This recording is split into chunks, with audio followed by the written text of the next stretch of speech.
इनेलो supremo Abhay Chautala आज पानीपत पहुंचे, जहां उन्होंने कार्यकर्ताओं को 25 सितंबर को चौधरी देवीलाल के सम्मान दिवस का न्योता दिया।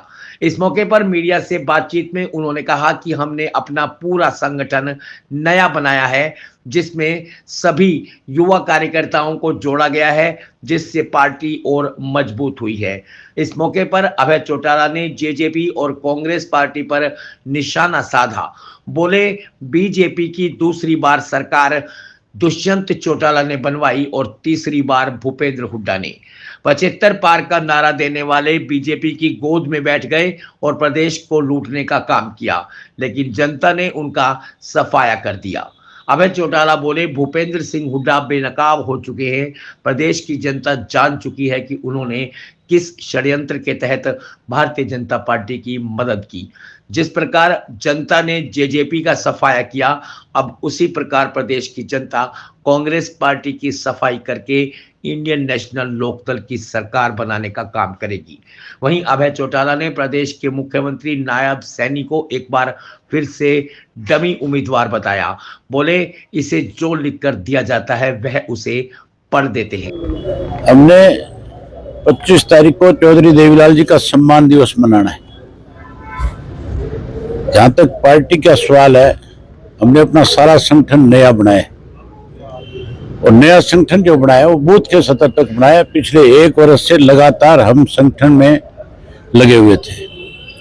अब हमारा बूथ के ऊपर भी संगठन खड़ा है, जोन इंचार्ज बनाए हैं बूथ के ऊपर। मैंने अब तक 33 विधानसभा क्षेत्रों के कार्यकर्ताओं की बैठक ली है और उत्साह देखने वाला है, एक अलग जोश है।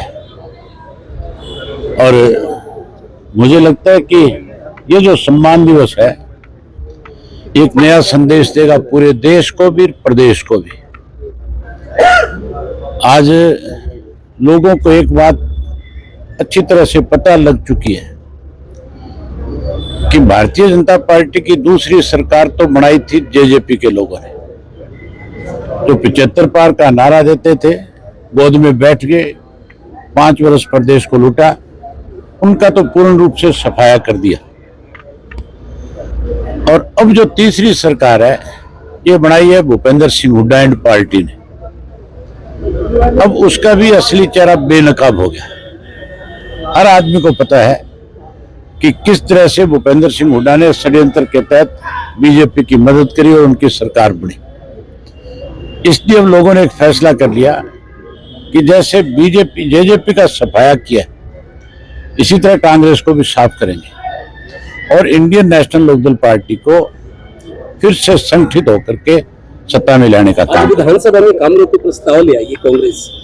मुख्यमंत्री ये कहा कि इनेलो और कांग्रेस राज में तो एफआईआर दर्ज नहीं होती थी, हमने तो गैंगस्टर को मारा है, उनको गोली लगी है। किसी तरह तो अपनी जेब मिटाएगा बेचारा।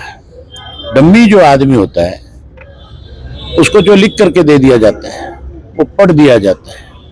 इससे पूछने वाले नहीं है वहां पे, क्योंकि ये भी एक मान के चलो कि हमारी बदकिस्मती है कि हाउस के अंदर कोई ऐसा व्यक्ति नहीं है जो इनको ठीक से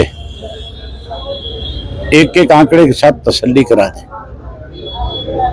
उससे पूछने वाला हो, तेरे खुद के सरकार की रिपोर्ट है जिसमें यह कहा गया है कि हर रोज 3 मर्डर होते हैं हरियाणा में। किसको गोलियां मारी है इसने? इन्होंने संरक्षण दिया है। जितना संरक्षण इनके राज में नशाखोरों को, नशा बेचने वालों को और फिरौती मांगने वालों को है, किसी राज में नहीं। आज हरियाणा प्रदेश जो है पूर्ण रूप से कानून व्यवस्था में खत्म हो चुका है। सर, गुड़गांव के अंदर बहुत से विदेशी आके साफ कर रहे हैं और जीडीपी जो है गुड़गांव से आ रही है, इसको लेकर क्या कहेंगे सर? सफाई कर रहे हैं, सफाई को लेकर जिस तरीके से सरकार तो कुछ करी नहीं, स्वयं पैसा खाने के। ये तो जोड़ खोदने के नाम के पैसे खा गए, सफाई पे भी पैसे खा गए। सम्मान दिवस रैली से पहले जेजेपी से कुछ लोग वापसी कर सकते पार्टी में, इस तरह 100% ही वापसी है, कुछ लोगों की थोड़ी है। क्या बात कर रहे हो आप? सर, पूर्व उपराष्ट्रपति ओपी धनखड़ के गायब होने की खबरें लगातार सर्कुलेट हो रही है, सर आपका क्या कहना है? बहुत जल्द सामने आएंगे।